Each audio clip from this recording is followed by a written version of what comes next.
If you're not already subscribed to this YouTube channel, go ahead and hit the subscribe button now, along with the bell icon so you can be notified whenever a new video is posted. And if you're already subscribed, check and make sure that YouTube hasn't unsubscribed you. And of course, be sure to give the video a like as well as share it on your social media. The white supremacists hate that. And now, the Sunday address. Forget about Easter Sunday, this is Black Empowerment Sunday. And yes, Jesus was a black man, thank you very much.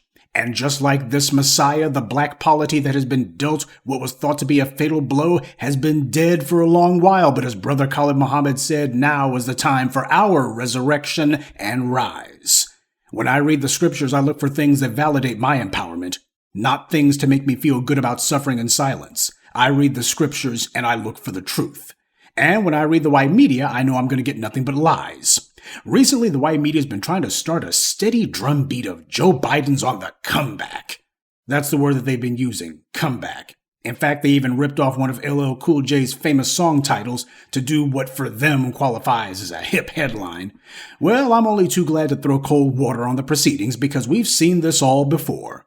This is March of 2024, and the white media is saying that Biden's turning around his poll numbers, or at least his perception, and he's on the comeback. Well, all they're doing is recycling their previous coverage from March of 2020. Exactly 4 years ago, they were saying the exact same thing about his presidential campaign. He's the candidate of the establishment, folks. And the Democratic primaries, due to the utterly corrupt superdelegates process, makes it where the party leadership can all but guarantee that their hand-picked candidate is going to get the nomination no matter what, unless any would-be challengers are able to have an overwhelming amount of the electorate on their side, which nobody can get because that's not how constituencies work most of the time. Biden's poll numbers are as sad as ever, no matter what the white media may be saying. So what is the white media trying to base this comeback narrative on? Even they're not sure. Mostly what they claim is it's his State of the Union address. That was him turning the corner. And they also use other empty slogans. But again, where's the comeback? Even if a candidate is in big political trouble, it's still possible to get people to accept that their victory is a fait accompli because people believe what the white media tells them. They can turn their fiction into someone else's reality if you let them. The white media has no new plays in the playbook, so they do the same thing, only more of it. Biden's inflation numbers are good, but he's still suffering in the polls mainly due to the cost of rent and housing.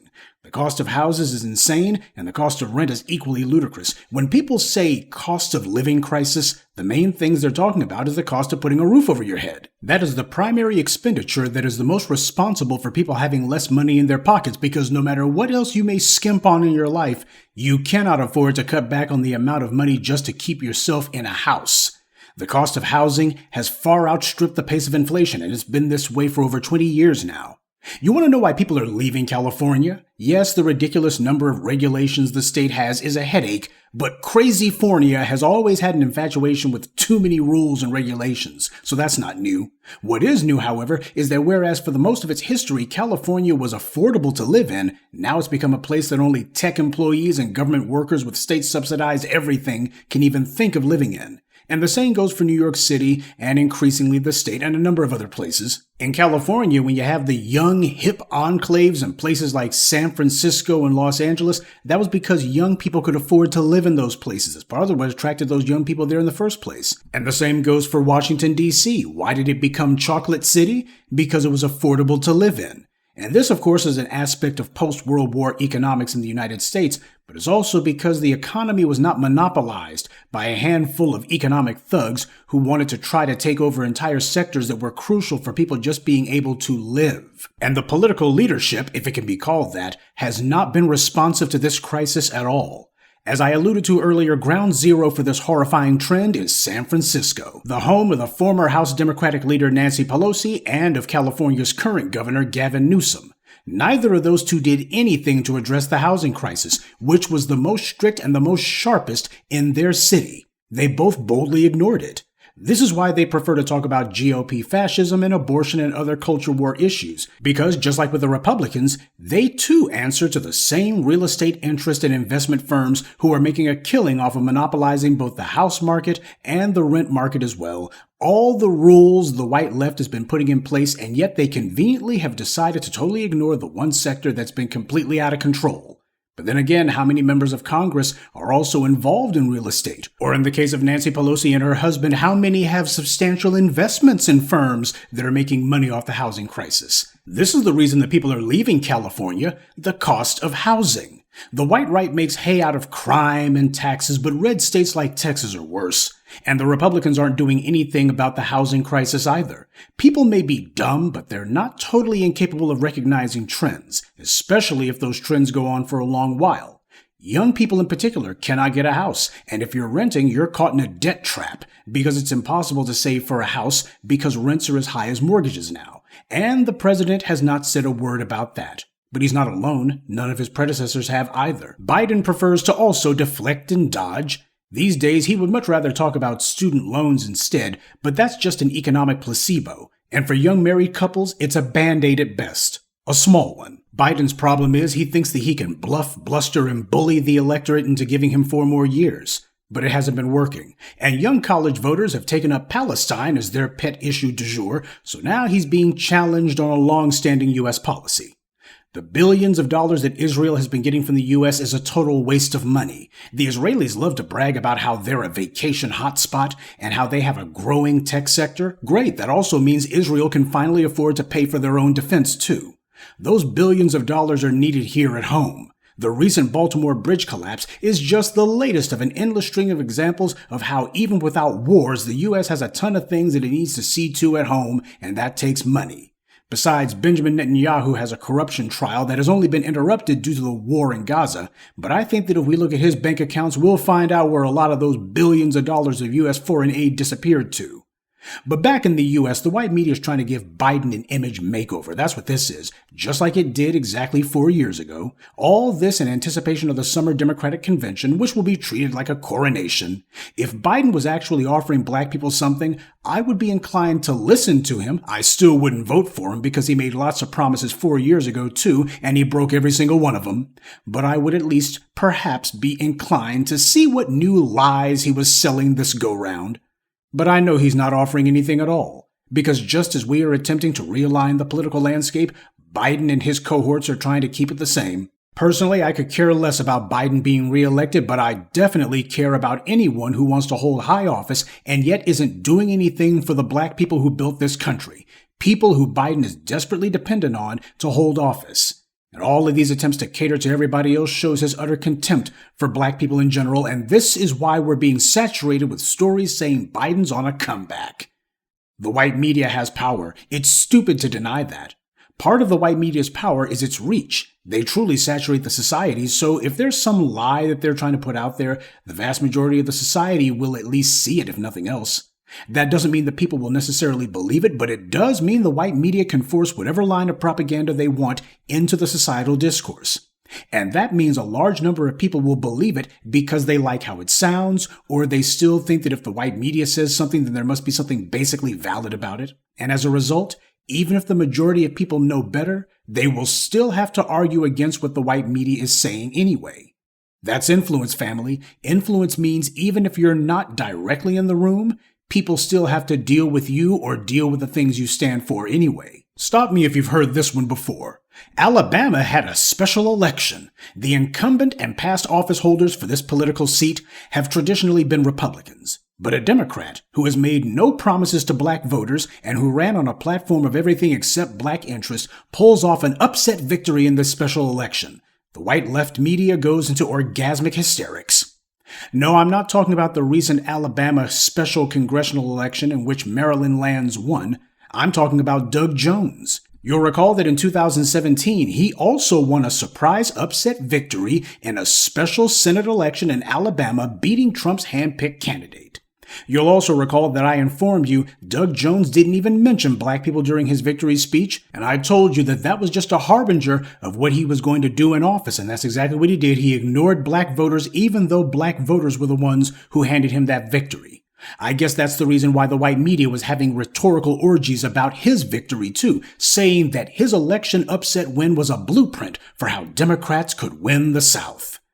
Now, he only won by a few percentage points, mind you. It was not a political landslide, but the white media saw what the black grassroots were doing 6 years ago, and were looking for a blueprint for how to ignore us and still win political office. That's what they were really saying. So Doug Jones was being celebrated for that. But the blueprint became obsolete pretty fast because in 2020, just 3 years later, when it came time for that Senate seat's regular election, Doug Jones lost to the racist coach Tommy Tuberville. Well, back to the drawing board. And that brings us to the more recent upset election in Alabama. First of all, that district wasn't exactly an impenetrable Republican stronghold like the white media is trying to phrase it as. Trump only won that district by a measly 1 percentage point in 2020. So this district smells more like a swing district, a purple one, rather than a blood red one. Though in all fairness, Lands did win that seat by 20 plus points, so it was an overwhelming victory for her, though she does have a track record of running for political office in Alabama. She had run for Congress just 2 years ago and lost, so I guess law of averages had to kick in sooner or later. But I think this election is just one of a bunch where the opposing political party didn't have a strong candidate and didn't put much money behind the race. My point is there's plenty of recent precedent for Alabama seats that Democrats win only to lose them in the very next election. But regardless, the white media's headlines say that the Democratic contender who pulled off this upset is a woman who ran on abortion rights. They keep beating that drum relentlessly because what they're hoping is that you're going to have women, particularly white college-educated women in these suburbs, who the Democrats think that they can swing votes from. But as I explained to you, Democrats shouldn't be resting on that particular strategy because as we've seen in other races, those same white women, they'll show up and say, I'll vote for this candidate just so they can preserve their own abortion rights. But if you have a race in which abortion isn't necessarily on the ballot, they're going to go and come home to the Republicans. Happens every time. What the white media is trying to do is to invent the misimpression of political inevitability. Since it's inevitable that Biden's going to be the candidate, it's also inevitable that black voters have to vote for him. And if you think that maybe you won't, well, they have to make it seem inevitable that he can win without you, so you better stop making demands because it just doesn't matter. It's about demoralizing all of this black discontent. White supremacy is sophisticated. People don't like hearing that, but it's true. Now, when I say sophisticated, I don't necessarily mean in the sense of worldly or enlightened. I mean in the sense of white supremacy is complex with a highly developed means of manipulation. Then again, it makes sense. They've been at it for hundreds of years, cultivating and refining their measures of control. If someone gives you the finger and says you're irrelevant, that is a way of discouraging people, but it's not all that effective, especially not as effective as finding ways of getting people to discourage themselves. This is where the white media's reach and scope comes in, not to mention all of their repetition. People hear the steady drumbeat of the white media message being hammered into their heads constantly, and then they naturally come to these false conclusions, but they think it came from themselves, when in reality they were just carpet bombed with propaganda meant to steer them in a particular direction. This is what's happening here, trying to force us to go back to the old bad habit of separating our vote from our demands. White supremacy understands that all things happen on a continuum. Every system of oppression or of dictatorial control always seems invulnerable and unchangeable and unable to be defeated, right up until the moment it is. The power of the oppressor has always been that the oppressed give up.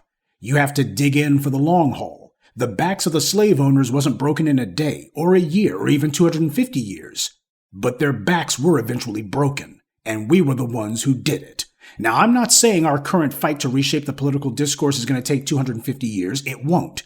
But I am saying that if you think any oppressed group can force change on their society in 1 or 2 election cycles, then you're a fool. Plenty of people, especially the bootlicks, plants, and sellouts who lurk around here, you see them in the comments section, are always looking for any old excuse to run away from the fight. They are looking for any sort of out to give up, and they want you to give up too, because if you stay dedicated, stay committed, and win, well, what does that say about them? That's why we don't allow any defeatist talk around here. People like that are not being political realists. They're being moral cowards, and they want us to be scared right along with them. White supremacy is weak, but it's successfully kept black people completely powerless. That's the only reason it hasn't been knocked over yet. It's easy for a 98-pound weakling to win a fight against someone who has been shot with a gun and ran over with a car. Unfortunately, too many black people have a bad habit of becoming wilting violets in the face of the enemy. The black baby boomers spent decades trying to rewrite their own history. Not that many black people actually stood with Dr. King when he was alive, but ever since his assassination, everybody of all kinds of stripes suddenly remembered that they were marching with him when in reality they were nowhere to be found. Malcolm X was treated even worse. Nobody in the black baby boomers wanted to be seen within 100 miles of him.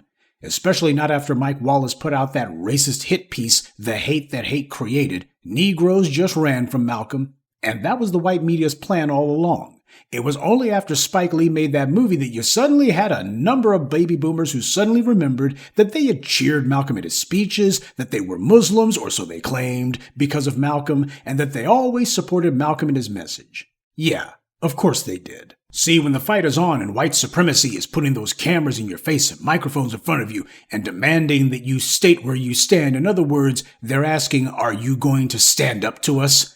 You have a bunch of Negroes who always want to be the first ones to cave in. And this is a part of the reason why you need the black media. You got a bunch of Negroes who didn't want to talk about black politics in an intelligent manner. They instead wanted to talk about Kundalini energy and pseudo-intellectual historical squabbles and infotainment. Black discourse was a dumpster fire 15 years ago. Somehow we had fallen from the erudite and stellar heights of Dr. John Henrik Clarke to the depths of the two-bit con men who were using alleged scholastic lectures as nothing more than a clumsy front for them to score some easy sex. Sad to say, but this is what became of our political discourse. See, when you don't have institutions, this is what happens. I told you what institutions are. They are groups of people who come together to protect and promote a set of ideas and ideals. I know that many of you think of a large building as an institution, but the buildings are just a byproduct. They're a place where the people come together to plan how to protect their ideas and ideals. The Christian church is an excellent example of this principle. In the Bible, Jesus explained that the people are the church. Not him, and not a temple either. The people. The buildings with the little steeples on top of them, they're called the sanctuary, not the church. They're merely the place where the church comes to perform their worship. But it's the people who are inside of the sanctuary. That's the church. Now, the church is the quintessential institution. The people are the institution, not the building. The same principle applies when it comes to all other institutions as well. We used to have institutions of our own, and we had to have them because nobody else would allow us into theirs. But we chose to abandon our institutions, to abandon our power, because we wanted to be integrated. And we integrated ourselves right out of what little power we had. Black empowerment is not going to come into its own until we've gotten back to those core fundamental practices of developing and sustaining our own institutions, and those institutions must be of the highest quality, because that's what we deserve. Can we change our condition? Of course we can, but nobody else is going to do that for us, and it still won't happen unless and until we decide that we're going to focus on that. Tomorrow is the beginning of New Black Media Appreciation Month. I don't count it among our holy days because I don't think it's smart for the inheritors of the Grandmaster teachers to bestow superlatives on themselves. We should simply be out here doing the work, informing our people, and keeping the home fires burning. But I do what I do because I think it's very important that you start your day with a black man telling you what's in your interest. We cannot afford to leave some sort of informational vacuum among the people, because what's going to happen is people will naturally gravitate to whatever source of information that they can find. But if it's the white media that they're getting all of their news and views from, they're going to go from being merely uninformed to misinformed. I try to give you the kind of insight and information that I myself wished had been available decades ago. What I do is not entertainment because our condition is not a game, it's not a show on TV, it's real. Black people's insistence on escapist fantasy will be the end of us if we're not careful. This fixation we have with celebrity gossip and the white media's BS parade, that's what oppressors do to keep the oppressed distracted as they slowly strangle us out of existence. Our own apathy is the oppressor's greatest weapon. We disarm ourselves. He doesn't have to defeat us. We give up without a shot being fired. The enemy can be on his last legs, but if you refuse to knuckle up and knock him over, then he'll still remain standing. And that's the reason why we got to make sure that we don't let the white media tell us that old wrinkled up Joe Biden is somehow staging a comeback. He's not going to go anywhere unless there's a critical mass of black people, even at this late date, who decide, well, Trump is too dangerous now, or we gonna be voting because we always vote. Too many folks done died. Yeah, and people like Joe Biden were the ones who killed them. So we're not going to let the white media tell us anything, because whatever they say is supposed to be in their interest. We need media that operates on ours, because our goal is to make sure that there's a comeback, all right. Ours. Good evening, and be one. I'd like to take a moment to mention some of our contributors. Ginger Vine, Frederick Dawkins, Norma Anthony, Starlet Thompson, and Black to Deaf. Salute to them and thank you to everyone for listening, liking, and sharing this message. Black empowerment only exists because of you.